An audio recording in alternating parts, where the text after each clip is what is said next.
The Manhattan Project. From lab bench to apocalypse. From science to silence. The Manhattan Project was World War II's most ambitious science meets secrecy venture.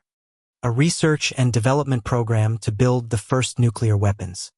The United States took the lead with the United Kingdom and Canada playing supporting roles.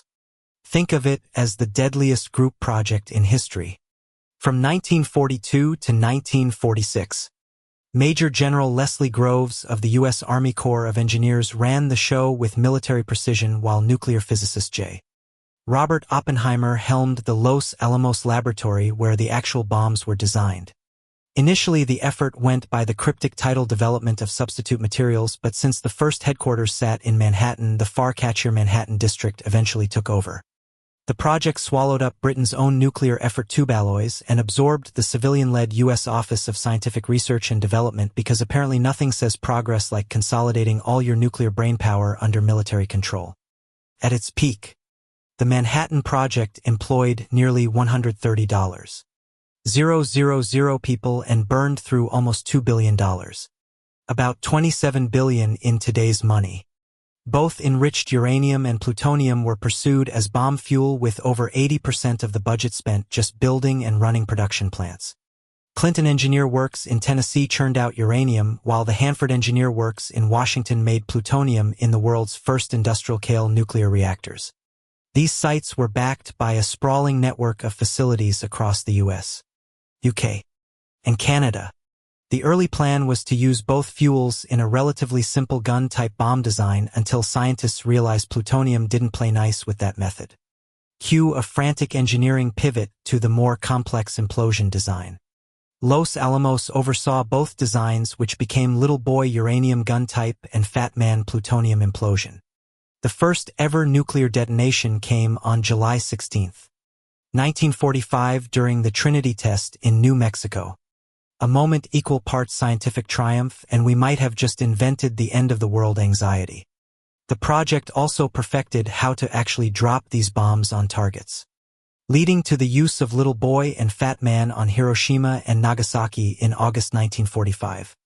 Meanwhile, Operation ALS sent Manhattan Project personnel to Europe, sometimes behind enemy lines to snatch up German nuclear materials, documents, and scientists before the Soviets could.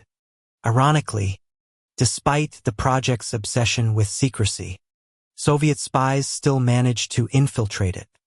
After the war, the Manhattan Project stuck around, overseeing weapons tests at Bikini ATL, pushing new weapons development, laying the groundwork for America's national laboratories, dabbling in radiology research, and planting the seeds for the nuclear navy.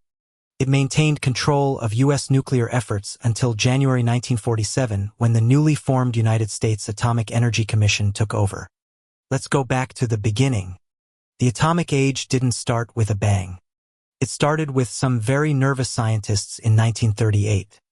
That year, Otto Hahn and Fritz Strassmann discovered nuclear fission, and Lisa Mittner with Otto FR explained the science behind it, making the atomic bomb not just possible in theory, but suddenly terrifyingly plausible. Refugee scientists from Nazi Germany and other fascist countries quickly realized the nightmare scenario. Hitler's regime might build one first. In August 1939, Hungarian-born physicists Leo Szilard and Eugene Wigner drafted what became the famous Einstein-Szilard letter.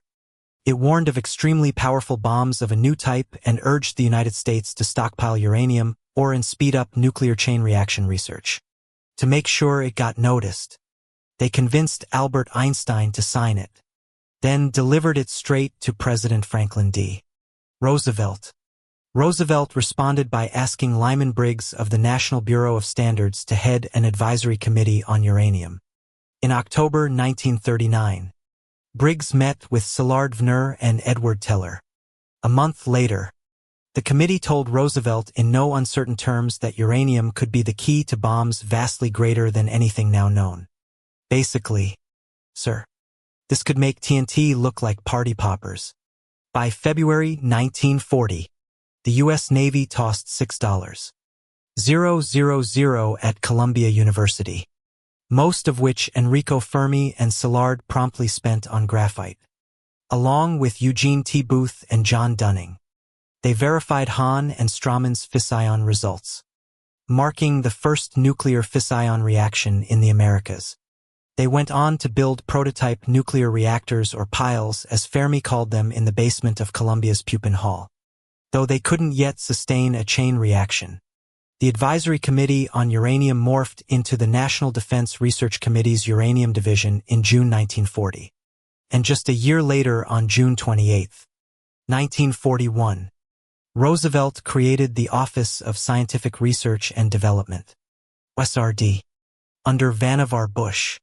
For security, the U-word got the boot and the project was renamed the S-1 section. In July 1941, Briggs proposed spending $167,000 to study uranium-235 and plutonium, the latter having just been isolated in California that February. Meanwhile, in Britain, Fr. and Rudolf Piles at the University of Birmingham had in 1939 calculated that only about 10 kilograms, 22 pounds, of uranium-235 were needed for a bomb, small enough to fit in a bomber. Their March 1940 memo launched Britain's Mudd Committee, which strongly recommended going Allen on an atomic bomb. By July, Britain offered the U.S. access to its research, and the teasered mission's John Cockcraftoff discovered to his surprise that America's program was smaller and less advanced. The MAD findings eventually made it stateside, though not to the right people at first. In August 1941, Australian physicist Mark Oliphant flew over to find out why. He discovered the reports had basically been gathering dust. So Oliphant went on a persuasion tour, meeting with the Uranium Committee and visiting Ernest O. Lawrence in Berkeley. Lawrence was sold, started his own uranium research, and looped in James B. Conan, Arthur H. Compton, and George B. Pigram. Mission accomplished. America's top physicists were now taking the bomb seriously. On October 9, 1941, Roosevelt officially approved the atomic program after meeting with Bush and Vice President Henry A. Wallace. He formed a top policy group including Wallace, Bush, Conan, Secretary of War Henry L. Stimson, and Army Chief of Staff George C. Marshall to oversee the effort. The Army got the job over the Navy because frankly they were better at giant construction projects. Roosevelt also decided to work hand-in-hand with Britain, and just 2 days later messaged Winston Churchill suggesting they keep in touch about all things atomic. On December 18, 1941, barely a week after Pearl Harbor, the S-1 committee gathered in a mood described as pervaded by enthusiasm and urgency. Translation: the gloves were off. The stakes were deadly serious. And everyone knew it. 3 isotope separation methods were already in play. At the University of California, Ernest Lawrence's team was working on electromagnetic separation. Columbia, Eager Murphy and Jesse Wakefield Beams were pushing gaseous diffusion. And at the Carnegie Institution, later the Naval Research Lab, Philip Abson was exploring thermal diffusion. Murphy also ran a gas centrifuge project, but that one fizzled out before it could spin into success. Meanwhile, nuclear reactor research was unfolding along 2 lines. Harold Urey at Columbia was studying heavy water, while Arthur Compton launched the Metallurgical Laboratory at the University of Chicago to study plutonium and reactors moderated by graphite. The S-1 committee decided not to gamble. They'd pursue all 5 technologies. Bush Conant and Brigadier General Wilhelm D. Steyr, the Army's new nuclear point man, agreed and took the plan to the top policy group. The pitch: $54 million for the Army Corps of Engineers to build the facilities, $31 million for OSRD research, and $5 million for miscellaneous surprises in fiscal year 1943. On June 17, 1942, the request hit Roosevelt's desk. His response was a quick handwritten "OK FDR." proving even the biggest projects sometimes start with the smallest signatures. That same year, Compton asked J. Robert Oppenheimer to take over fast neutron research from Gregory Bright, who had resigned over concerns about loose security. John H. Manley from the metallurgical lab was assigned to help coordinating far-flung experimental teams. Oppenheimer and Robert Serber dug into neutron diffusion, how neutrons behave in a chain reaction and hydrodynamics, how the resulting explosion might behave. To review progress, Oppenheimer and Enrico Fermi hosted a pair of conferences, one in Chicago in June 1942, the other in California in July.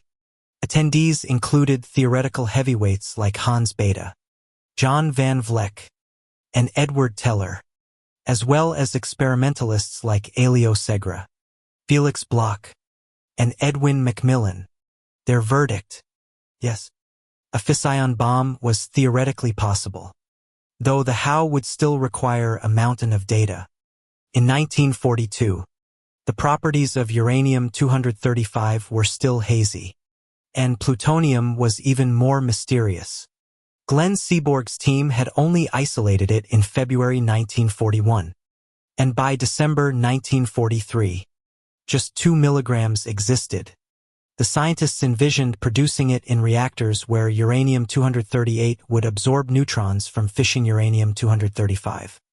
Bomb design ideas ranged from the relatively simple firing a cylindrical plug into a sphere of file material with a tamper to hold the reaction together to early implosion concepts suggested by Richard Tolman and even autark catalytic designs that might boost efficiency mid-explosion. While most focused on fission, Edward Teller kept trying to sell his colleagues on a super bomb, what we now call a hydrogen bomb, using a fission blast to ignite fusion in deuterium and tritium. Hansby shot down every proposal, shelving the idea until after the war. Teller also tossed out a doomsday-level speculation. Could an atomic blast ignite Earth's atmosphere? Bethe crunched the numbers and declared it extremely unlikely. Scientists speak for relax. We're fine. Post-war report backed him up. No self-sustaining atmospheric chain reaction was possible. Still, according to Robert Serber, Oppenheimer mentioned the idea to Compton, who didn't have enough sense to shut up about it. It ended up in a Washington-bound document, and as Serber put it, was never laid to rest. The Manhattan District. In June 1942, Major General Eugene Raybould, Chief of Engineers, tapped Colonel James C. Marshall to run the Army's side of the atomic project. Marshall set up a liaison office in Washington, D.C., but planted his temporary headquarters at 270 Broadway in New York, close to Columbia University, and even closer to Stone and Webster, the project's main contractor. He also had access to his old command, the Syracuse District for Staff. His first recruit, Lieutenant Colonel Kenneth Nichols, who would become his deputy and right-hand man. Most of Marshall's work centered on construction. So, he teamed up with Major General Thomas M. Robbins, head of the Corps of Engineers Construction Division, and his deputy Colonel Leslie Groves. Initially, Raybould, Somerville, and Stye settled on the code name development of substitute materials, a name that sounded suspicious enough to invite curiosity. Groves pushed for something less obvious. So, following engineer tradition, they named the Army's component after the city where its offices were, the Manhattan District, officially created on August 13th. It was also called the Manhattan Engineer District, or MED. Unlike normal engineer districts, it had no geographic boundaries, and Marshall wielded the authority of a division engineer. The official code name lingered, but Manhattan quickly took over in common use. Marshall later admitted, quote, "I had never heard of atomic fission, but I did know you couldn't build much of a plant, let alone for $90 million. For comparison, Nichols had just overseen a single TNT plant in Pennsylvania that cost $128 million. Budget estimates were vague at best. Groves likened them to telling a caterer to prepare for anywhere between 10 and 1,000 guests. Stone and Webster had already scouted a location for production facilities, and the War Production Board recommended the Knoxville, Tennessee area.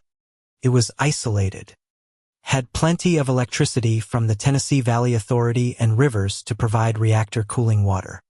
After surveying options, they settled on a site near Elza, Tennessee. Conan urged immediate acquisition. Steyer agreed, but Marshall hesitated, waiting to see the results of Conan's reactor experiments. Of the possible processes, only Ernest Lawrence's electromagnetic separation method looked advanced enough to start building. Marshall and Nichols began gathering the resources. First up, securing a high-priority materials rating. The top wartime ratings ranged from AA1 to AA4, with AAA reserved for true emergencies. AA1 and AA2 were for absolutely essential weapons. So, Colonel Lucius D. Clay, Deputy Chief of Staff for Requirements and Resources, granted them AA3, same as Nichols's TNT plant, with the promise of a AAA for critical materials if needed. Marshall and Nichols weren't thrilled. In their minds, this project deserved more than sharing a priority rating with something as old-fashioned as TNT. By late 1942, Vannevar Bush had grown impatient with Colonel Marshall's slow pace. In his view, the Manhattan Project needed less measured caution and more get moving now. He voiced his concerns to Harvey Bundy and Generals Marshall Somerville and Steyer, urging that a senior policy committee take charge, led by a prestigious officer, ideally Steyer. Somerville and Steyer, however, had another candidate in mind, Colonel Leslie Groves. General Marshall ordered Groves promoted to brigadier general, figuring the title general would command more respect among the high-profile scientists involved. Groves would now report directly to Somerville, with Colonel Marshall answering to him. Groves set up headquarters in Washington's new War Department building, conveniently in the same location as Marshall's liaison office. On September 23, 1942, Groves officially assumed command of the Manhattan Project. That very day, he attended a meeting called by Secretary of War Henry Stimson that created the Military Policy Committee, reporting to the top policy group. Its members Bush with James Conan as alternate Stye and Rear Admiral William R. Purnell. Groves later added Tolman and Conan as his scientific advisors. 4 days before taking command, Groves had already flexed his influence. On September 19th, he visited Donald Nelson, chairman of the War Production Board, requesting broad authority to issue a coveted AAA priority rating whenever needed. Nelson hesitated until Groves threatened to take the matter to the president.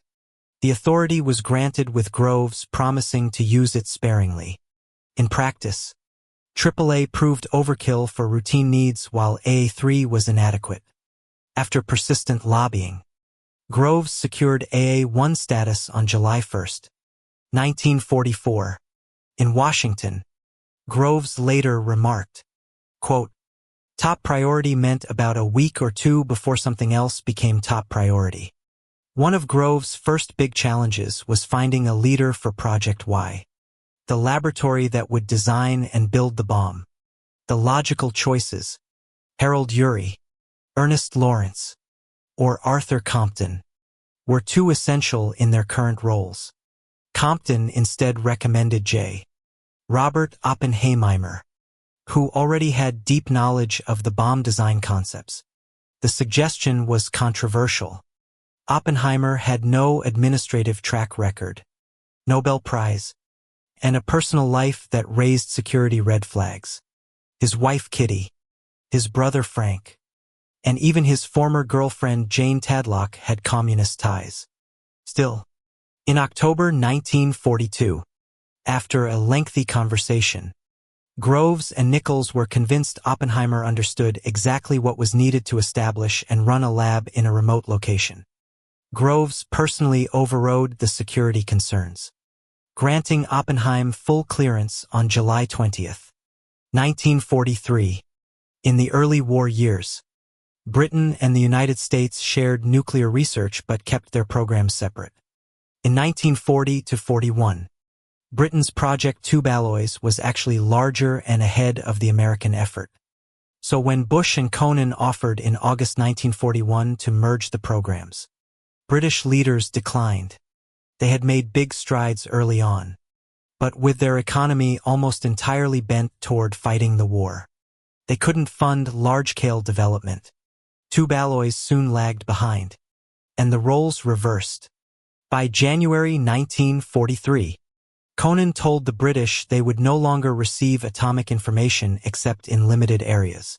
London briefly considered going it alone, but concluded an independent bomb couldn't be ready in time to affect the war in Europe. By March 1943, Conan decided that James Chadwick and a few other British scientists were too valuable to leave out, even at the risk of exposing bomb design details. That August Churchill and Roosevelt signed the Quebec Agreement, creating the Combined Policy Committee to coordinate US to UK efforts. Canada wasn't a signatory but got a seat at the table because of its significant contributions. The Hyde Park Aide-Memoire signed in September 1944 extended the cooperation into the post-war era and floated the idea that when a bomb is finally available, it might be used against Japan, warning them first that more strikes would follow until they surrendered. Once cooperation resumed after Quebec, Britain was stunned at the American project scale and spending. Chadwick dropped hopes for a wartime independent program, and with Churchill's backing pushed for full British participation. He worked to ensure that every one of Groves's requests for assistance was met. The British mission arrived in December 1943, bringing names like Niels Bohr, Otto Fr. Klaus Fuchs, Rudolf Piles, and Ernest Titan. More followed in early 1944. Scientists assigned to gaseous diffusion left by late 1944. But the 35 working under Mark Oliphant at Berkeley stayed to the war's end, as did most of the 19 sent to Los Alamos, though the latter were kept away from plutonium-related work.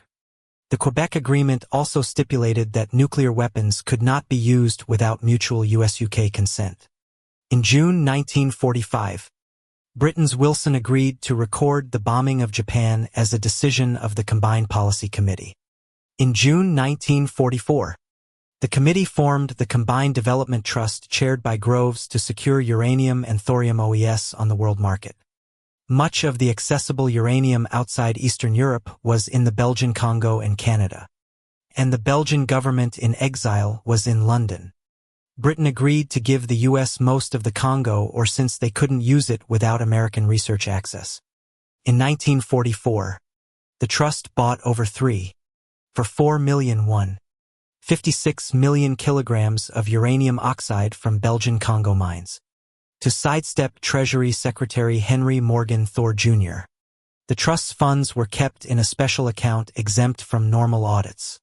Between 1944 and his resignation from the trust in 1947, Groves funneled 37.5 million through it. Groves later described Britain's direct scientific input as helpful but not vital, but admitted there might have been no bomb to drop on Hiroshima without British and particularly Churchill's push. Their wartime involvement would prove crucial after the war when the McMahon Act of 1946 abruptly cut off U.S. nuclear cooperation, leaving Britain's own program to carry forward with wartime experience in hand. Project Sites Oak Ridge. The day after assuming command, Groves traveled with Colonel Marshall to Tennessee to inspect the proposed production site and left impressed. On September 29, 1942, Under-Secretary of War Robert P. Patterson authorized the Corps of Engineers to seize 56,000 acres by eminent domain at a cost of $3.5 million. Another 3,000 acres followed. About 1,000 000 families were affected by the order effective October 7th. Protests, legal challenges, and even a 1943 congressional inquiry failed to stop it. By mid-November, U.S. Marshals were tacking eviction notices to farmhouse doors while construction crews moved in. Some families had just 2 weeks to leave land their families had worked for generations. The land grab wasn't even finished until March of 1945. And the final price tag came in at only about $2. $6 million. Roughly $47 an acre. When Tennessee Governor Prentice Cooper was handed a proclamation declaring Oakage a total exclusion zone, he angrily tore it up. Originally dubbed the Kingston Demolition Range, the site was renamed the Clinton Engineer Works, CW, in early 1943, while Stone and Webster focused on building the production plants. The architectural firm Skidmore, Owings and Merrill designed housing for 13,000 residents on the slopes of Black Oak Ridge, giving the new community its name, Oak Ridge. The Army's presence grew in August 1943 when Nichols replaced Marshall as head of the Manhattan Engineer District and moved district headquarters to Oakage, though the name didn't change. The following month, Turner Construction Company's Ran Anderson subsidiary took over community management. Chemical engineers worked under tight deadlines and strict security to produce uranium enriched to 10 to 12% U-235. Oak Ridge quickly outgrew its original plan, peaking at 75,000 residents in May 1945 with 82,000 employed at CW and another 10,000 by Roani Anderson. Los Alamos. Project Y was briefly considered for Oak Ridge, but the decision was made to place it in a more isolated setting. Oppenheimer, who owned a ranch in New Mexico, suggested looking near Albuquerque. On November 16, 1942, he toured the Los Alamos Ranch School area with Groves, John Dudley, and others. Oppenheimer championed the location, praising its beauty as a source of inspiration. The engineers worried about the rough access road and limited water supply, but otherwise agreed it was a good choice. On November 25, Patterson approved acquiring the site, authorizing $440,000 for about $54 acres, most of it already federal land. Secretary of Agriculture Claude Wickard transferred 45,000 acres of U.S. Forest Service property to the War Department. Quote, "For so long as the military necessity continues, the wartime purchases eventually totaled $49. 383 acres for $414. 971. Construction began in December 1942. Groves budgeted $300. 000. Triple Oppenheimer's own estimate. But by the time contractor stunt finished on November 30th, 1943, costs had exceeded $7 million. During the war, Los Alamos was known only as Site Y or the Hill. The initial plan was to run it as a military laboratory, commissioning Oppenheimer and the scientists into the Army. Robert Barker and Isidore Rabbi pushed back, warning that many scientists would refuse. Groves, Conan, and Oppenheimer agreed on a compromise. The University of California would operate the lab under War Department contract. Dorothy McKibben ran the Santa Fe branch office, greeting new arrivals and issuing their passes to the Hill. Chicago. On June 25, 1942, an Army OSRD council decided to build a pilot plant for plutonium production in the Argonne Forest Preserve southwest of Chicago, designated Site A. In July, Nichols secured a lease for 1,025 acres from the Cook County Forest Preserve District and Captain James F. Grafton became the Chicago area engineer, but the scale quickly proved too big for the location. The pilot plant shifted to Oakage. leaving Chicago with a research and testing facility. Delays at Site A prompted Arthur Compton to greenlight something far more daring: the construction of the world's first nuclear reactor under the stands of Stagg Field at the University of Chicago. Chicago Pile 1 required tons of ultra-pure graphite and uranium, both scarce at the time. Frank's Bedding at Iowa State scraped together 2 short tons of uranium metal. Westinghouse Lamp Plant rushed 3 more using a makeshift process. Goodyear Tie built a giant balloon to encase the reactor. On December 2, 1942, Enrico Fermi's team achieved the first artificial self-sustaining nuclear chain reaction. The moment a reaction sustains itself became known as going critical. Compton relayed the news to Conan in Washington with a coded message. Quote, "The Italian navigator Fermi has just landed in the New World."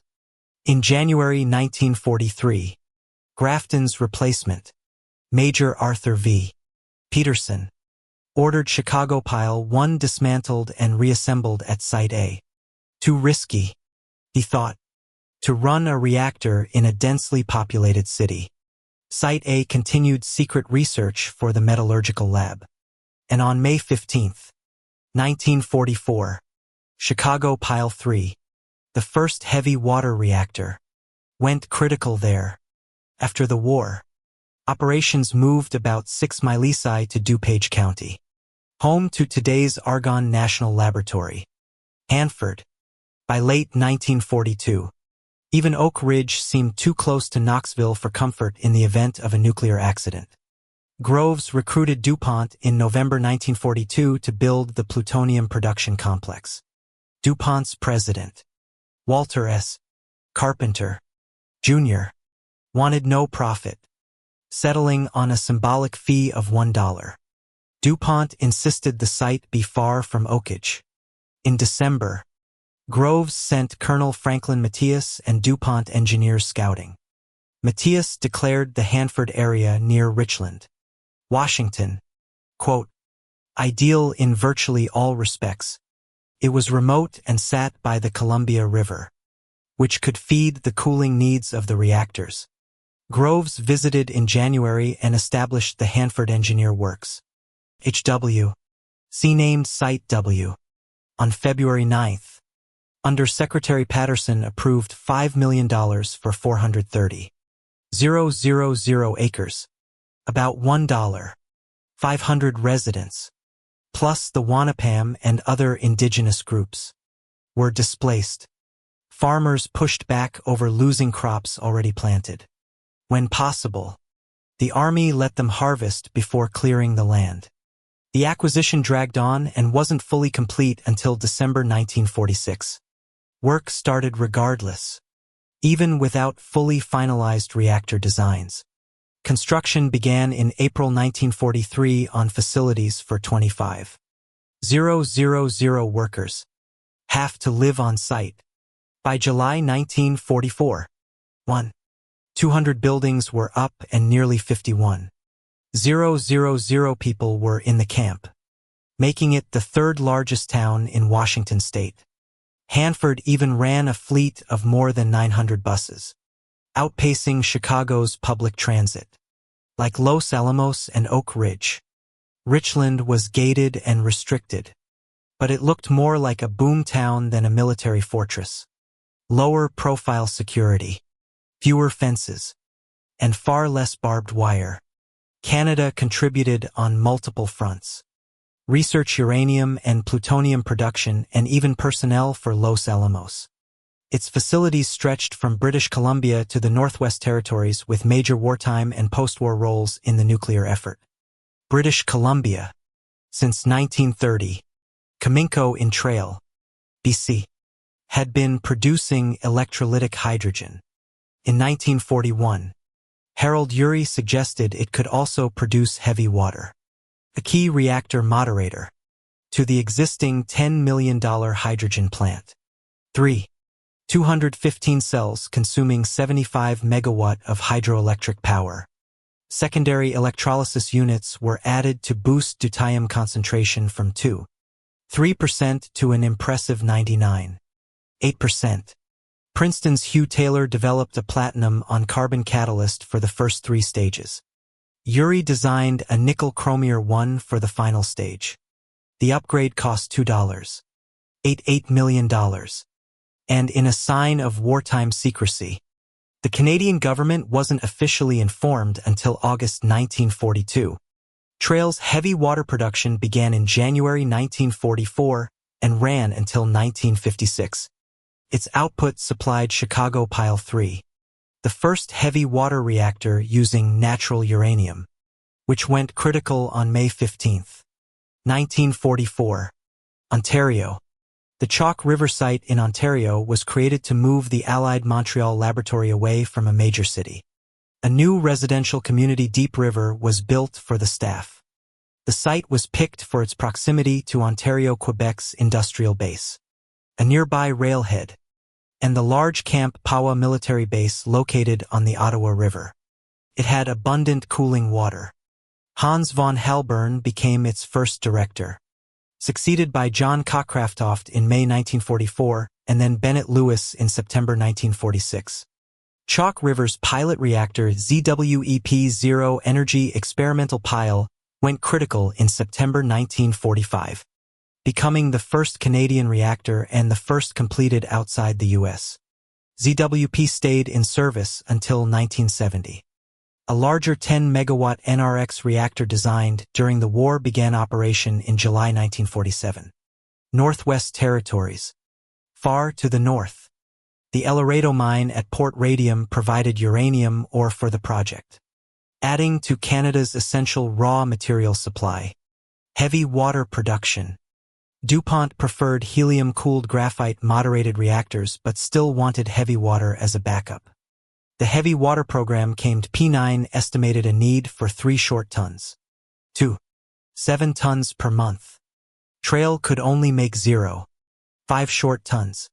So Groves approved new plants at Morgantown Ordnance Works, West Virginia, Wabash River Ordnance Works, Indiana, and Alabama Ordnance Works, Alabama. These American facilities, built and run by the Army Corps of Engineers under Ordnance Department contracts, used distillation rather than electrolysis, exploiting heavy water's slightly higher boiling point. Uranium. Uranium was the Manhattan Project's essential raw material, fuel for reactors, feedstock for plutonium production, and once enriched, the explosive core of the bomb itself. In 1940, only 4 major uranium deposits were known: Colorado, northern Canada, Yakimstal in Czechoslovakia, and the Belgian Congo. All but Yakimstal were in Allied hands. A 1942 survey confirmed there was enough uranium to meet the project's needs. Nichols worked with the State Department to impose export controls on uranium oxide, then negotiated the purchase of 200 short tons. 100 tons of ore from the Belgian Congo stored in a Staten Island warehouse along with remaining mine stocks in the Congo itself. He also secured ore from El Dorado Gold Mines refinery in Port Hope, Ontario, after the Canadian government quietly bought up enough shares to take controlling interest in the company. The Belgian Congo's ore was by far the richest in uranium content. Recognizing the strategic value beyond wartime needs, American and British leaders aimed to control as much of the world's supply as possible. The Shinkolobé mine in the Congo had been flooded and closed, but Nichols tried unsuccessfully to negotiate with Union Mine Director Edgar Senia for its reopening and exclusive U.S. access to future output. The Combined Policy Committee took over with 30% of Union Mine owned by British interests. Britain negotiations. In May 1944, Sir John Anderson and Ambassador John Wynant struck a deal with Sangia and the Belgian government to reopen the mine and sell 1,720 short tons, 1,560 tons of ore at $145 per pound. Meanwhile, Groves, wary of depending solely on British and Canadian sources, bought the U.S. Vanadium Corporation stockpile in Uravan, Colorado. Processing began with dissolving raw ore in nitric acid to produce uranyl nitrate. which was converted into uranium trioxide and then reduced to highly pure uranium dioxide. By July 1942, Mallinckrodt was producing a ton of pure oxide a day. But turning that oxide into metal proved slow and inconsistent. To find a better method, a branch of the metallurgical laboratory was set up at Iowa State College in Ames, Iowa under Frank Sping. The resulting Ames process ready by 1943 solved the problem and became a key step in the production chain. Natural uranium is 99.3% uranium-238 and just 0.7% uranium-235. The isotope that actually sustains a chain reaction. That meant it had to be physically separated from its heavier sibling before it could be used in a bomb. The Manhattan Project tested several enrichment methods, most of them based at Oak Ridge. Centrifuges, though initially promising, failed. Electromagnetic separation, gaseous diffusion, and thermal diffusion all worked. And Groves, ever the efficiency hawk, decided in February 1943 to use the output of one method as the input for another. In April 1942, centrifuges were seen as the best bet for isotope separation. Jesse Beams had worked on the technique since the 1930s, experimenting with uranium hexafluoride gas and managing to separate U-235 in the lab. Columbia. Carl P. Cohen built the mathematical foundation for designing large-scale centrifuge units, and Westinghouse began construction. Scaling up was daunting. Urey and Cohen estimated it would take 50,000 centrifuges with 1M rotors or 10,000 with 4-meter rotors. Assuming such giants could even be built to produce 1 kilogram of U-235 per day. Beam's experiments produced only 60% of the predicted yield, meaning even more centrifuges would be required. Improvements were underway, but high-speed motors, shafts, and bearings kept breaking. By November 1942, the Military Policy Committee pulled the plug. Ironically, centrifuges would become the most economical enrichment method. Just not until the Soviets perfected them after the war. The University of California Radiation Laboratory developed the electromagnetic method using devices called calatrons, a mashup of California University and cyclotron. Charged particles were bent in a magnetic field separating isotopes by mass. The process wasn't elegant or efficient. It required vast amounts of scarce materials, manpower, and money. But it was proven technology could be built in stages and carried less technical risk. The snag copper, the electromagnetic separation Y12 would need 5,000 short tons of it, and wartime supply was tight. Nichols found a workaround: silver. In August 1942, he asked Undersecretary of the Treasury Daniel W. Bell for 6,000 tons of bullion from West Point's vaults. The final tally came to 14,700 short tons, over 430 million troy ounces. The 1,000 bars were cast into billets, rolled into strips, and wound onto the Calatron's magnetic coils. Stone and Webster took on Y12's design and construction in June 1942. The plan called for 5 first-stage alpha racetracks and 2 final-stage beta racetracks. In September 1943, Groves approved 4 more Alpha units. Alpha 2. Construction began in February 1943. The second Alpha 1 was running by January 1944. The first Beta and 2 more Alpha 1 tracks followed in March, with the 4th Alpha 1 online in April. The Alpha 2 racetracks came online between July and October 1944. Tennessee Eastman ran the plant, training operators, many of them young women, dubbed the Calatron Girls. Early Calatrons enriched uranium to 13 to 15% U-235. The first few hundred G went to Los Alamos in March 1944. Output was painfully low. Just 1 part in 5. 825 of the uranium feed came out as product, with much of the rest coating the machinery. Aggressive recovery efforts boosted yield to 10% by January 1945. In February, Alpha began receiving slightly enriched feed, 1.4% from the S-50 thermal diffusion plant. In March, they were supplied with 5% feed from the K-25 gaseous diffusion plant. By August, K-25 was producing uranium enriched enough to feed straight into the beta racetracks. Of all the isotope separation methods, gaseous diffusion offered the biggest payoff and the biggest headaches. The principle came from Graham's law. Lighter gas molecules pass through a semi-permeable membrane faster than heavier ones. In theory, a cascade of pumps and membranes could gradually enrich uranium-235 from natural uranium. In practice, it meant designing hundreds of stages that could handle uranium hexafluoride, a corrosive gas that destroyed almost anything it touched. Research began at Columbia University with Harold Urey, Carl P. Cohen, and John R. Dunning. By November 1942, the Military Policy Committee had approved construction of a massive 600-stage plant. On December 14th, the M.W. Kellogg Company agreed to build it, creating a new subsidiary, Kellex, to handle the job. The main challenge was the barrier itself. It had to be strong, porous, and corrosion-resistant.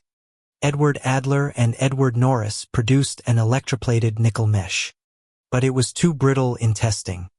A rival barrier developed from powdered nickel by Kellex with help from Bell Telephone Laboratories and Bakelite Corporation proved better. In January 1944, Groves ordered it into production.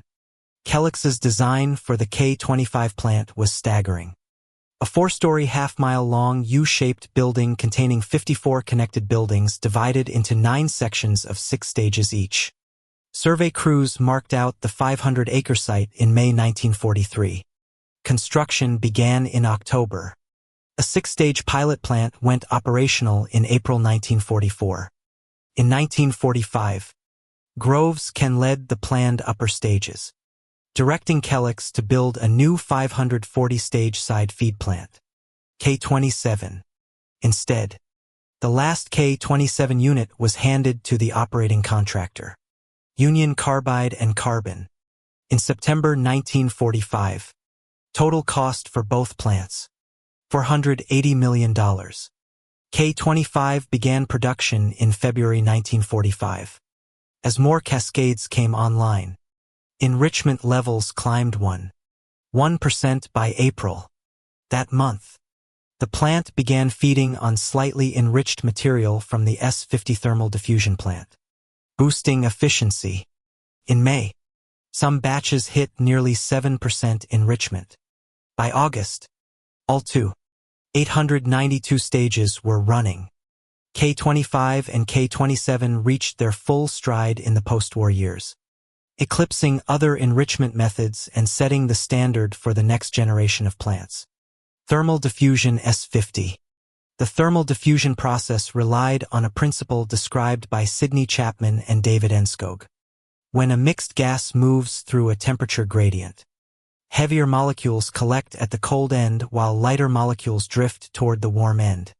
U.S. Navy scientists had been developing this approach, but it wasn't chosen for the Manhattan Project at first. Partly because of doubts about whether it would work and partly thanks to good old inter-service rivalry between Army and Navy. Under Philip A. Blesson at the Naval Research Laboratory, the Navy pressed on quietly. The breakthrough came in April 1944 when Captain William S. Parsons, overseeing ordnance development at Los Alamos, told Oppenheimer about promising results. Oppenheimer passed the news to Groves, who approved a thermal diffusion plant on June 24, 1944. Groves hired the H.K. Ferguson Company of Cleveland to build the S-50 plant. The design called for 142 columns, each 48 feet, 15 m tall, arranged in 21 racks. Inside each column were 3 concentric tubes. Steam from the K-25 powerhouse flowed downward through the innermost nickel pipe. Water at 155 degrees Fahrenheit, 68 degrees Celsius, flowed upward through the outer iron pipe, and uranium hexafluoride gas filled the middle copper pipe. Separation occurred in the space between nickel and copper. Construction began July 9, 1944, and S-50 started partial operation in September. Leaks plagued the system, forcing shutdowns. But by June 1945, the plant was turning out over 700 pounds, 770 kilograms, of slightly enriched uranium. By March 1945, all 21 racks were running. First, S-50's output went straight to the Y-12 electromagnetic plant. But starting that March, all three enrichment methods were linked in series. S-50 boosted natural uranium from 71% to 89% U-235, which then entered the K-25 gaseous diffusion plant and came out at about 23% enrichment. From there it went to Y-12, where it was raised to around 89%, enough for a bomb core.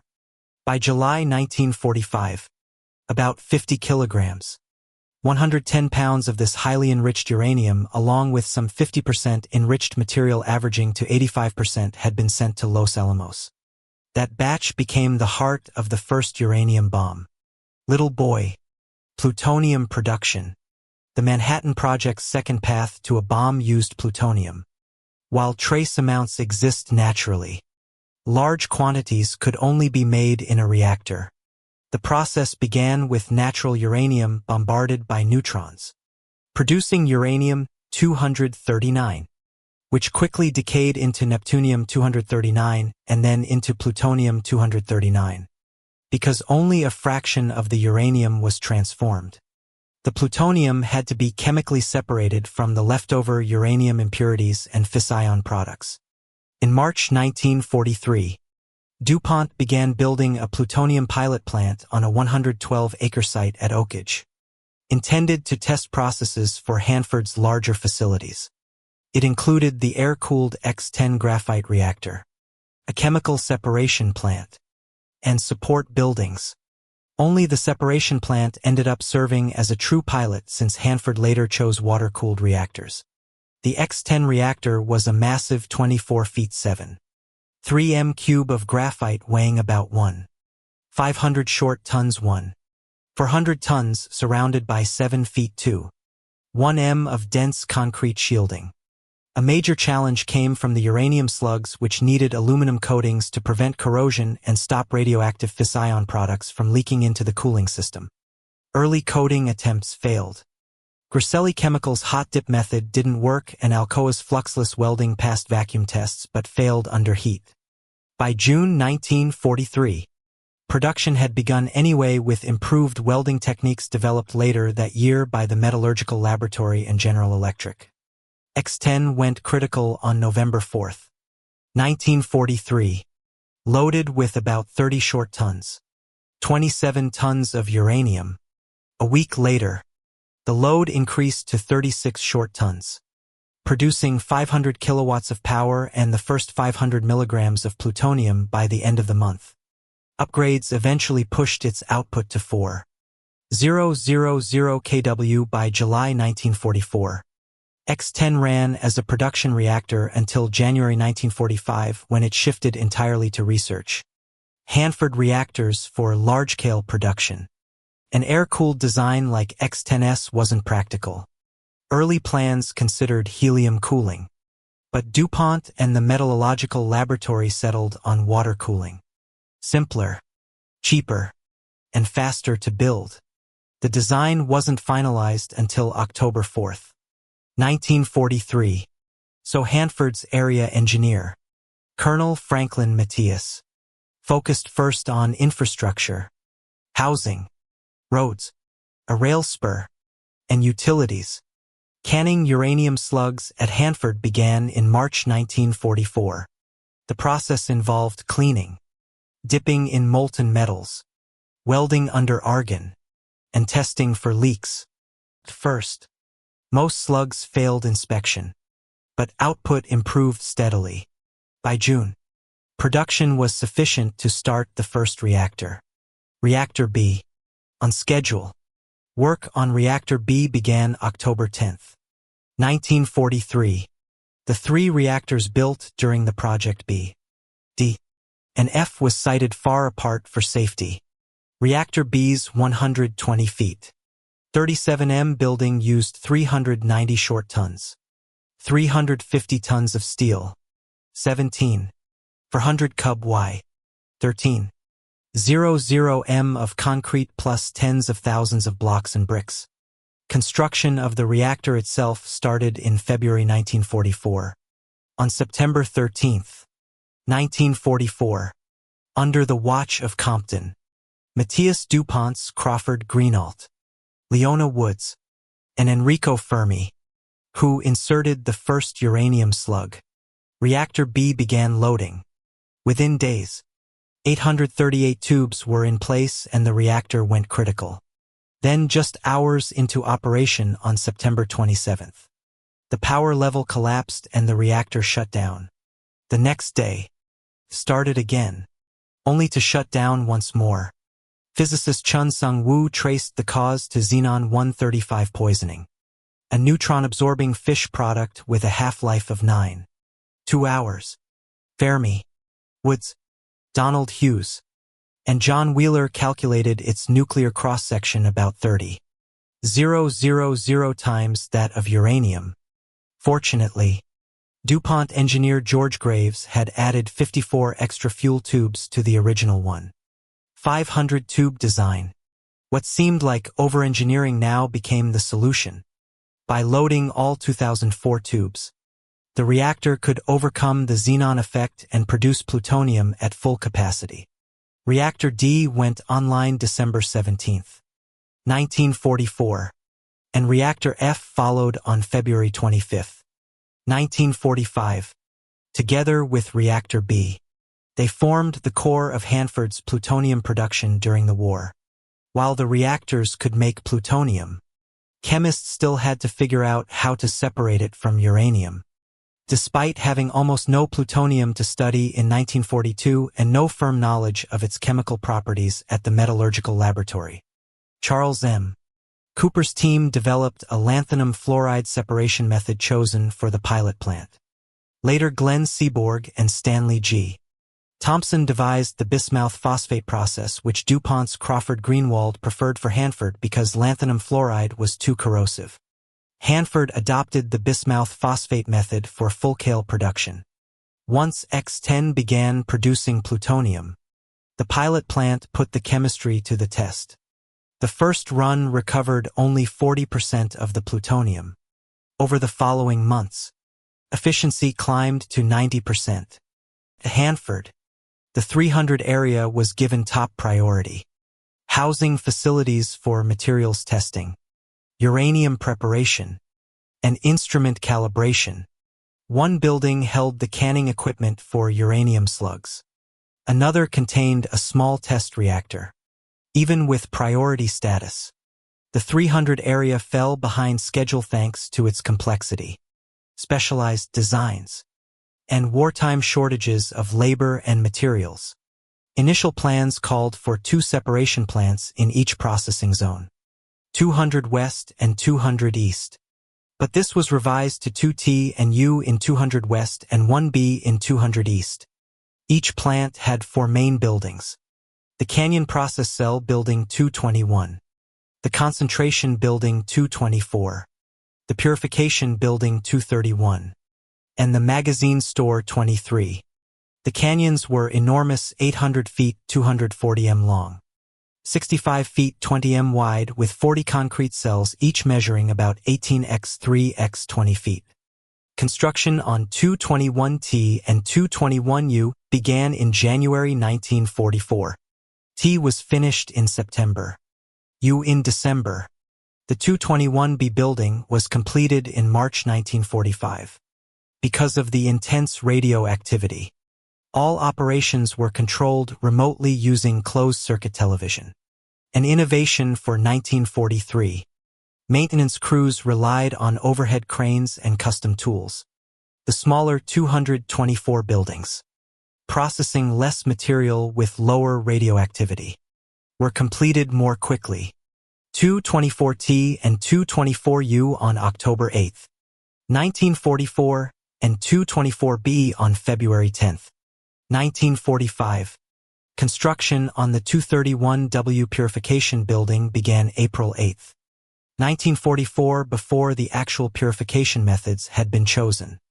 By the end of that year, the plant was complete and the processes finalized. On February 5, 1945, Colonel Franklin Matthias personally delivered Hanford's first shipment, 80 g of plutonium nitrate at 95% purity, to a Los Alamos courier in Los Angeles. Weapon design.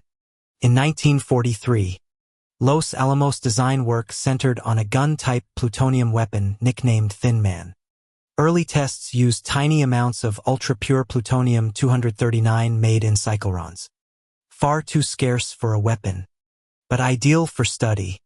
In April 1944, the lab received its first sample from the X-10 graphite reactor at Oak Ridge. Within days, Elio Segre discovered bad news. Reactor-bred plutonium contained much more plutonium-240, whose high spontaneous fission rate would trigger a premature chain reaction. That meant a gun-type device would fizzle, scattering the core before most of it could fission. A faster gun was briefly considered, but deemed impractical. Isotope separation between plutonium-239 and plutonium-240 was even harder than separating uranium-235 from uranium-238, and would have delayed the bomb indefinitely. The answer lay in a different approach: implosion. Physicist Seth Needham had begun exploring implosion in 1943, using explosives to crush a subcritical sphere of file material into a denser, supercritical state. Implosion assembled the core much faster than a gun could, increasing neutron capture and material efficiency.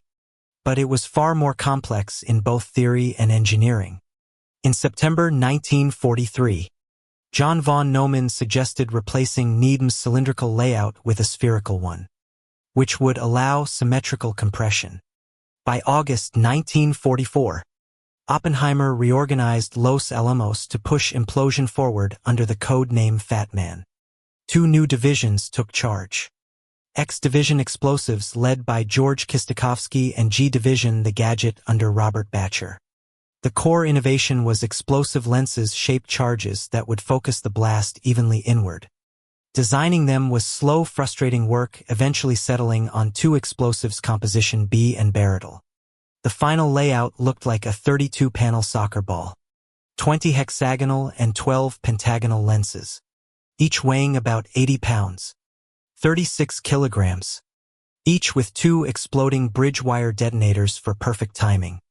Luis Alvarez's team developed those detonators fast, reliable, and safe, while Robert Serber's Rala experiments using lanthanum-140 as a gamma-ray source revealed how shock waves behaved inside the imploding shell. David Hawkins later called Rayer, quote, the most important single experiment affecting the final bomb design. Inside the explosive shell sat an aluminum pusher which transitioned the blast into the uranium tamper. The tamper's role was to hold the core together as long as possible, reflect neutrons inward, and even contribute a bit of fission itself. It was coated with boron to absorb strain neutrons. At the heart sat a polonium-beryllium initiator C-named Urchin, designed to release a burst of neutrons at precisely the right moment. Charles Allen Thomas of Monsanto led the polonium program, the Dayton Project, which supplied up to 500 curies per month. Casting the plutonium core into a perfect sphere proved another challenge. Metallurgists discovered plutonium had multiple allotropes: the brittle alpha phase at room temperature, the malleable beta phase at higher heat, and the delta phase at even higher temperatures, which could be stabilized at room temperature with certain alloys. Aluminum worked, but emitted neutrons under alpha bombardment, worsening preignition risks. The solution: a plutonium-gallium alloy, stable in the delta phase and workable via hot pressing. The finished sphere was nickel plate to guard against corrosion. Working with plutonium was dangerous. By war's end, half the chemists and metallurgists had been pulled from the project after unsafe levels were detected in their bodies. A small fire in January 1945 raised fears of contaminating the entire town, prompting Groves to approve a new plutonium facility. The DP site. The first plutonium hemispheres for a bomb core were delivered on July 2, 1945. 3 more arrived July 26, while Fatman's implosion design consumed Los Alamos's focus. The uranium gun-type bomb Little Boy was straightforward by comparison. Parsons' Ordnance Division with Francis Birch's group leading design and technical work simplified it further once plutonium was ruled out. No high-velocity gun required. Meanwhile, Edward Teller continued advocating for the Super, a hydrogen bomb using a fission device to ignite fusion in liquid deuterium. His F1 group estimated that 1 cub-meter could release the energy of 10 megatons of TNT, enough to obliterate 1,000 square miles. In June 1946, Teller's final report remained optimistic, though his colleagues were divided on its feasibility. Trinity. Given the complexity of an implosion bomb and the stakes, Los Alamos concluded there was no room for theory alone. A full-scale nuclear test was essential, even if it meant wasting precious plutonium. Oppenheimer named it Trinity. In March 1944, Kenneth Bainbridge was tasked with the job and selected a remote stretch of desert at the Alamogordo bombing range, New Mexico. Soon a base camp rose from the sand. Barracks, warehouses, machine shops, and explosives magazine, and a commissary to feed the scientists, soldiers, and technicians. On May 7, 1945, a dress rehearsal went off. 100 tons of TNT spiked with fission products on a wooden platform 800 yards from the planned ground zero to calibrate instruments and get a taste of what was coming. General Groves dreaded explaining to Congress how $1 billion worth of plutonium could vanish in a single dud. So he ordered the construction of Jumbo, a massive steel containment vessel weighing 214 short tons. If the bomb fizzled, Jumbo might save the file core. By the time Jumbo arrived, confidence in the implosion method had grown, and plutonium supply had improved. So Oppenheimer decided not to use it. Instead, Jumbo was perched atop a steel tower near the site as a crude gauge of the blast strength. The bomb would vaporize the tower. Jumbo would remain standing. The real device, nicknamed the Gadget, was assembled at the nearby McDonald Ranch House on July 13 under Norris Bradbury's supervision, then hoisted with nerve-wracking care to the top of a 100-foot steel tower. Height would mimic an air burst from a bomber and maximize the blast effect while minimizing fallout. At 5:30 a.m. on the 16th of July, 1945, the desert night briefly turned into the surface of the sun. The Gadget detonated with the force of roughly 20 kilotons of TNT. The blast left a crater 250 feet wide lined with green glassy trinit. The shock wave punched outward felt over 100 m away. The mushroom cloud climbed 7.5 miles high. Windows rattled as far off as El Paso, prompting Groves to issue a cover story. An ammunition magazine accident involving gas shells at Alamogordo Field. Oppenheimer later recalled 2 verses from the Bhagavad Gita as he watched. Quote, "If the radiance of 1,000 suns were to burst at once into the sky, that would be like the splendor of the Mighty One. Now I am become death, destroyer of worlds." The success exceeded expectations. Bainbridge cabled Stimson, who was attending the Potsdam conference, and Groves rushed a fuller report by courier. When President Truman read it, his demeanor shifted noticeably. Stimson wrote in his diary that Churchill immediately noticed the change. Quote, "Now I know what happened to Truman yesterday. I couldn't understand it. When he got to the meeting after having read this report, He was a changed man. At its peak in June 1944, the Manhattan Project was a sprawling wartime enterprise employing about 129,000 people, roughly the population of a mid-sized American city. Of these, 500 were construction workers hammering and welding the secret cities into existence. 500 were plant operators keeping the machinery humming and a modest 800 were military personnel keeping order and security. By mid-1945, as construction slowed, the workforce dipped to 100,000, but the military presence swelled to 600. Over the course of the war, more than 500,000 individuals passed through the project's gates, often without ever knowing the full nature of the work. African-Americans were mostly restricted to low-paying, low-status jobs, though a handful served as scientists and technicians. Women, meanwhile, found more technical roles here than in later government projects, a byproduct of the project's extreme labor needs and its ironclad security measures. Getting skilled workers was a constant headache for Groves. In 1943, he wrangled a special labor priority from the War Manpower Commission. By March 1944, both the War Production Board and the War Manpower Commission gave the project their highest priority. In Kansas, the State Commission director ordered that every qualified applicant walking into a U.S. Employment Service office be steered toward Hanford first. No other job offer was to be discussed until Hanford was flatly refused. For scientists, the approach was more surgical. Scientific advisors Tolman and Conan compiled a wish list of candidates, rating them with input from colleagues already on the inside. Groves would then send a personal letter to their university president or corporate boss politely but firmly asking that they be released for essential war work. The Army also served as a talent pool.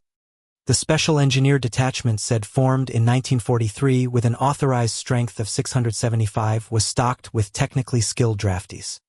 Women from the Women's Army Corps, WAC, joined first as clerical staff, but quickly proved invaluable in technical and scientific roles.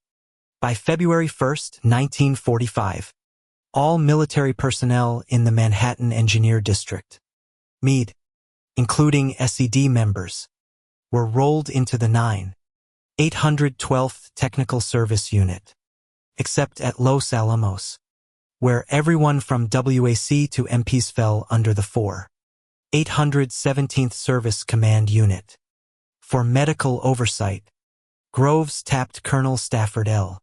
Warren, a radiology professor from the University of Rochester School of Medicine.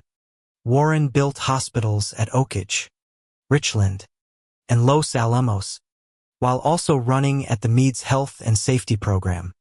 It was no small job. Workers dealt daily with toxic chemicals, high-pressure gases, high-voltage systems, explosives, and the mysterious, still poorly understood hazards of radioactivity and file materials.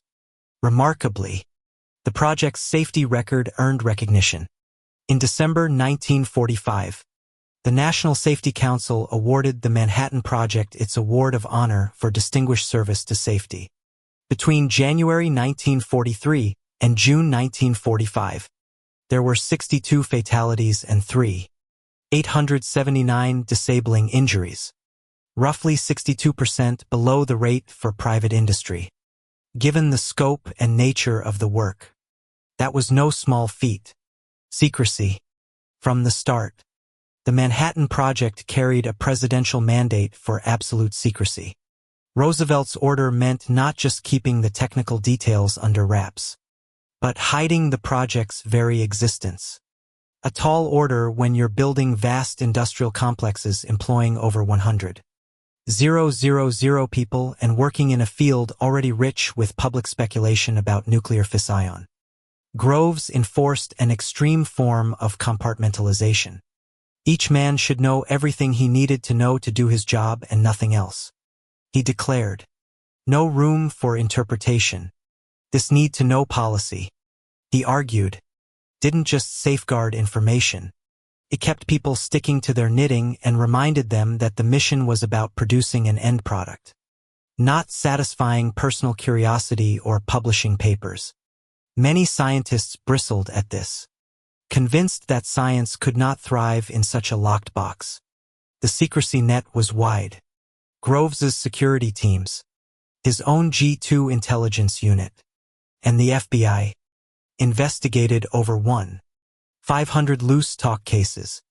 He had to fend off journalists, congressmen, nosy federal officials, curious locals near plant sites, land dispute judges, and looming over it all, fear of espionage or sabotage. By the war's end, Byron Preiss, head of the Office of Censorship, was calling the Manhattan Project the best-kept secret of the war. Life magazine estimated that before Hiroshima, perhaps a few dozen people in the entire country truly understood the project's scope.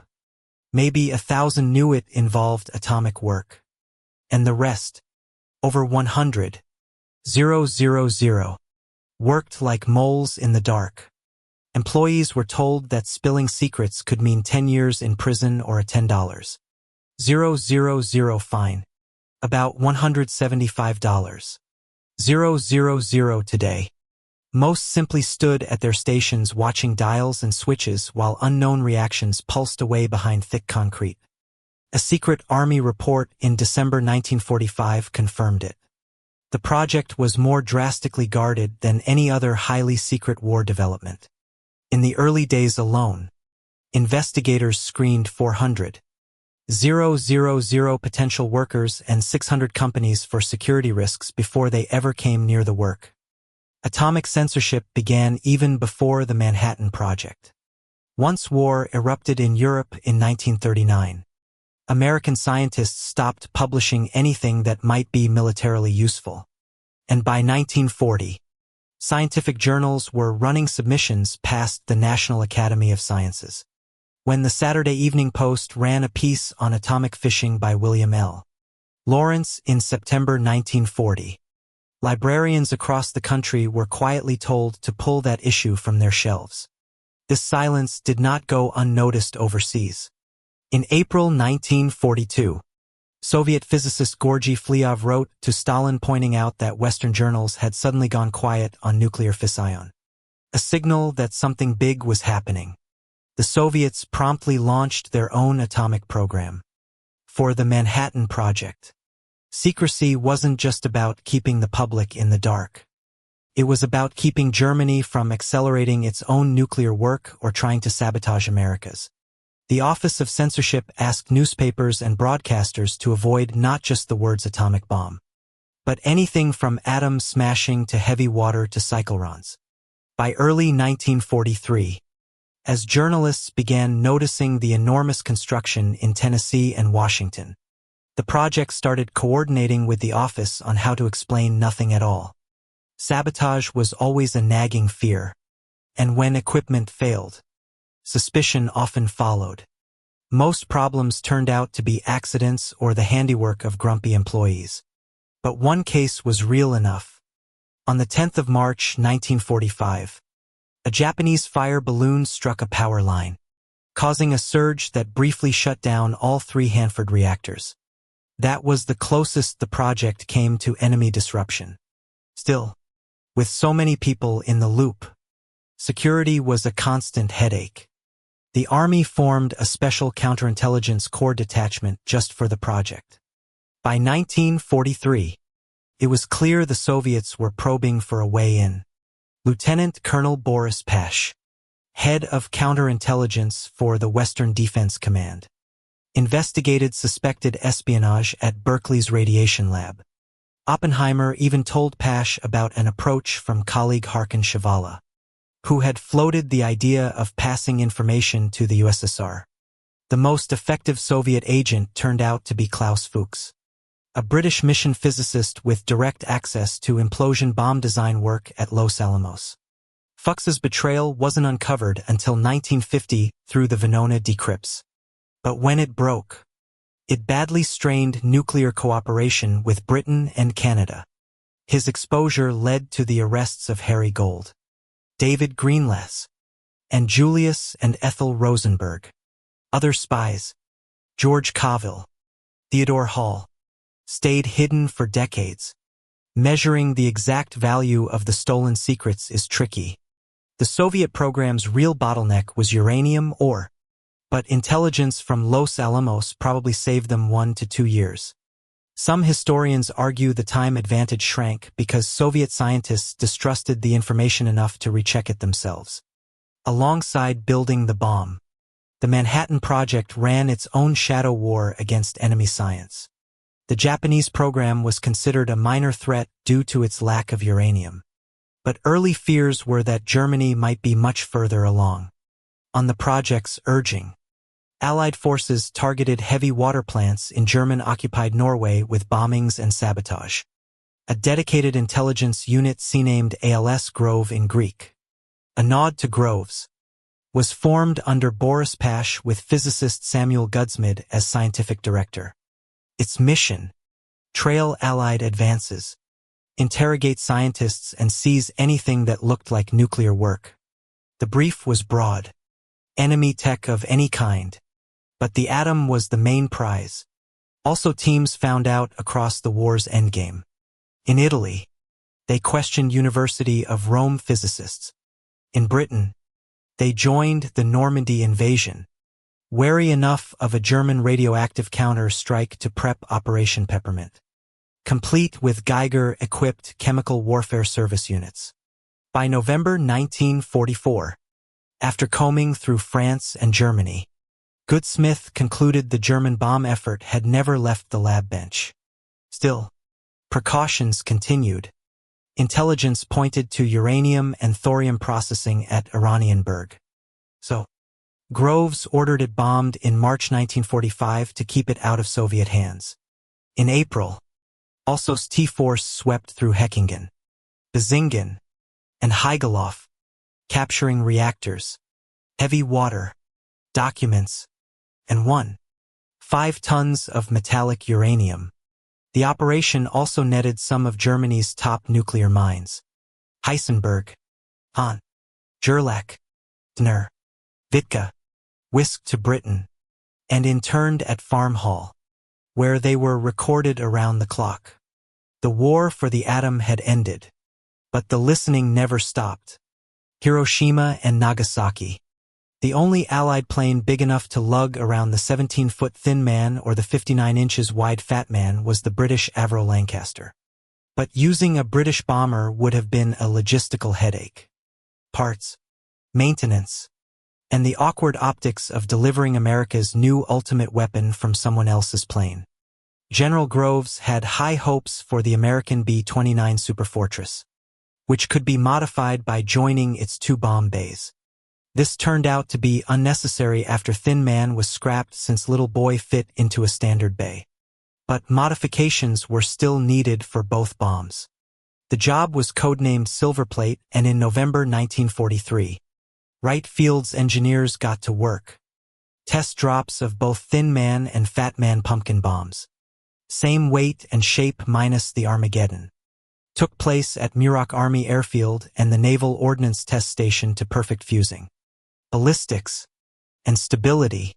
On the 17th of December 1944, the 59th Composite Group was activated at Wendover Army Airfield under Colonel Paul W. Tibbets. Its 393rd Bombardment Squadron trained for long over-water flights and precision pumpkin bomb drops. Back at Los Alamos, Project Alberta under Captain William Parsons was formed to handle final bomb prep and delivery logistics. By July 1945, the 59th was on Tinian Island in the Marianas. The Little Boy parts were split between sea and air. Most left San Francisco aboard the cruiser USS Indianapolis on the 16th of July. Arriving the 26th of July, the rest, 6 highly enriched uranium rings, came via 3 Douglas C-54 Skymasters of the 509th's 320th Troop Carrier Squadron. 2 Fatman assemblies flew in specially modified B-29s, and the 1st Plutonium Core was hand-carried in a C-54. By the end of December 1944, Roosevelt had instructed Groves and Secretary of War Henry Stimson that if the bombs were ready before Germany's surrender, they should be prepared for immediate use in Europe. Still, Japan was the more likely target. In April 1945, a targeting committee recommended Kokura, Hiroshima, Nagata, and Kyoto. Stimson vetoed Kyoto, citing its cultural and religious importance, and Nagasaki replaced it. In May, the interim committee set up to advise on nuclear policy formed a scientific panel of Compton, Fermi, Lawrence, and Oppenheimer. Their conclusion: use the bomb as soon as possible against a war-related target surrounded by workers' homes and without warning. At the Potsdam Conference, Truman casually mentioned to Stalin that the U.S. had, quote, a new weapon of unusual destructive force. Stalin acted unimpressed, which Truman mistook for ignorance, unaware that Soviet intelligence had been keeping Stalin thoroughly briefed. On July 25, General Thomas T. Handy issued a strike order to General Karl Spart. Quote, the first special bomb would be used after about August 3rd, with more to follow as they became available. The tentative schedule: August 2nd, August 10th, and August 24th. But weather and the need for visual targeting shuffled the dates. Hiroshima's mission moved to August 6th and Nagasaki's to August 9th. At dawn on the 6th of August 1945, the Enola Gay, a silver-skinned Boeing B-29 of the 393rd Bombardment Squadron, rolled down the runway at Northfield Tinian with Colonel Paul W. Tibbets at the controls. In its bomb bay sat Little Boy, the first atomic weapon ever intended for combat. Hiroshima, headquarters of Japan's 2nd General Army and 5th Division, as well as a major embarkation port, was the primary target. Kokura and Nagasaki waited as backups. Captain William Parsons, the mission's weaponer, assembled the bomb in midair, both to minimize the risk of a catastrophic accident on takeoff and perhaps to give the crew time to forget exactly what was hanging behind them.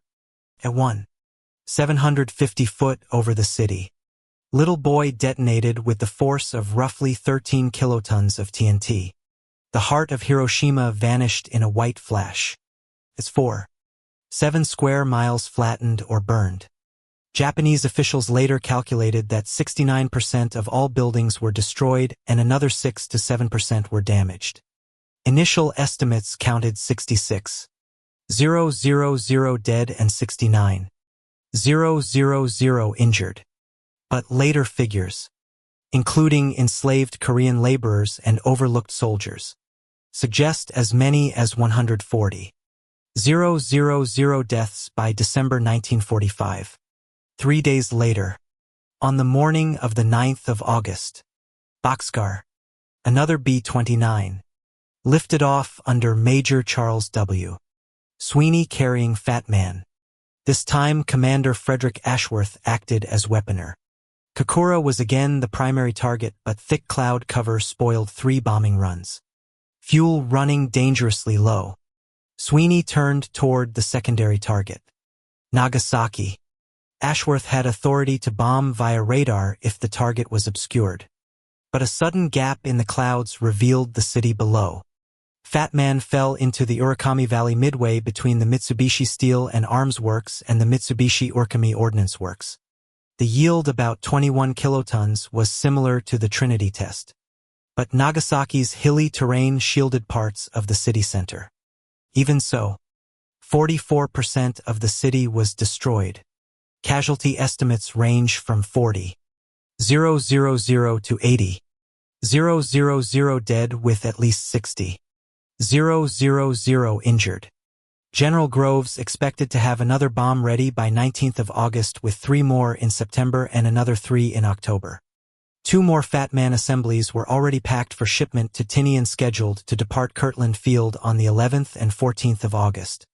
At Los Alamos, crews worked around the clock to cast another plutonium core. It would be pressed and coated by the 16th of August, right on time for a 19th of August strike. On the 10th of August, Truman learned a third bomb was nearly ready and immediately ordered that no further atomic weapons be used without his personal approval.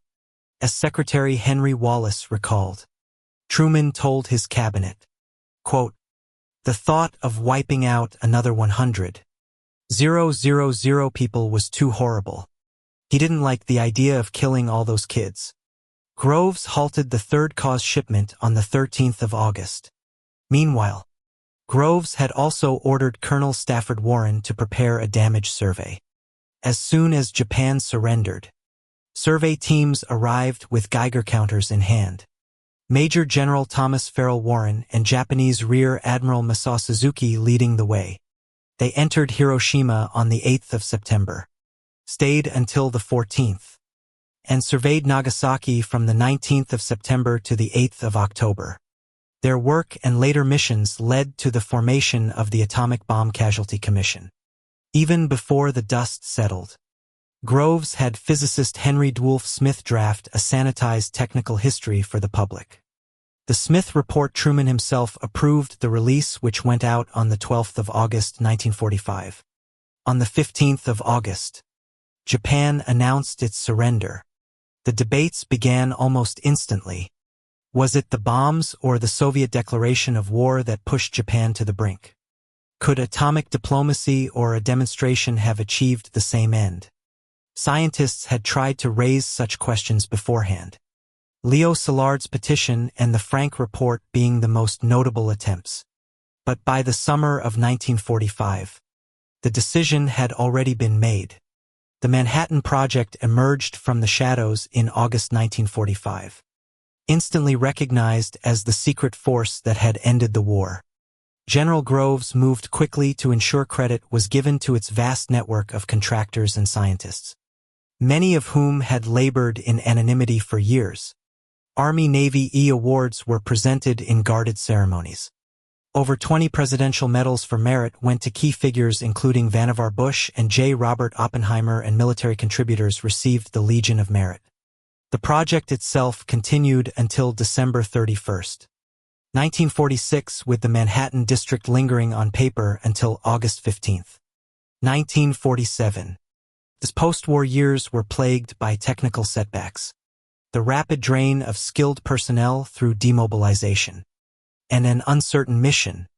At Hanford, the BD and F reactors began showing signs of age and radiation damage. The graphite moderators swelled from the Wigner effect, distorting the channels that held the uranium slugs and rendering them inoperable. Production was scaled back and B reactor was shut down to keep at least one unit on standby.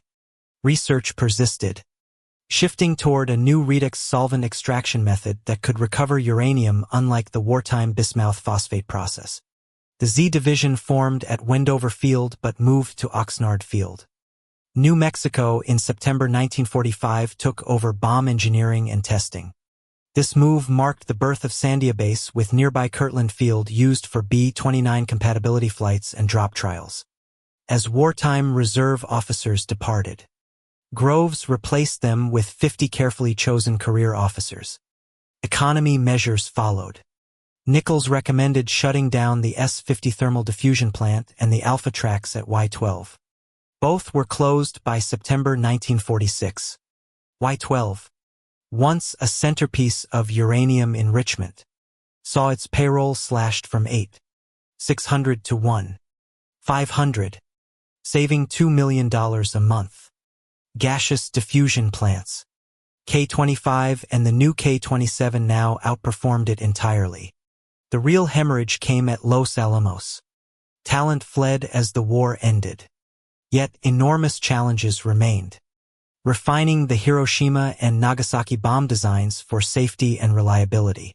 Adapting implosion for uranium and developing composite uranium-plutonium cores to stretch scarce plutonium. Oppenheimer returned to the University of California, and Groves appointed Norris Bradbury initially as a temporary replacement, only for him to remain director for the next 25 years.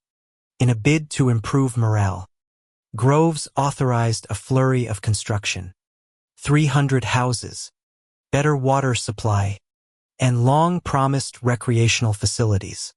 In July 1946, Manhattan Project scientists staged the world's first post-war nuclear tests. Operation Crossroads at Bikini Atoll. 2 Fatman-type weapons, one detonated in the air and one underwater, were used to study the effects of nuclear explosions on warships. For the first time, members of the press and international observers were allowed to watch, turning the tests into a global spectacle. Political control of the atomic future became the next great contest.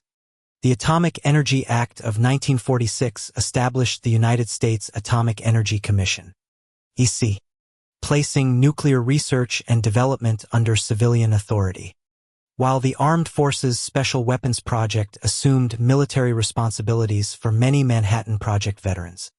The bomb's devastation triggered deep unease.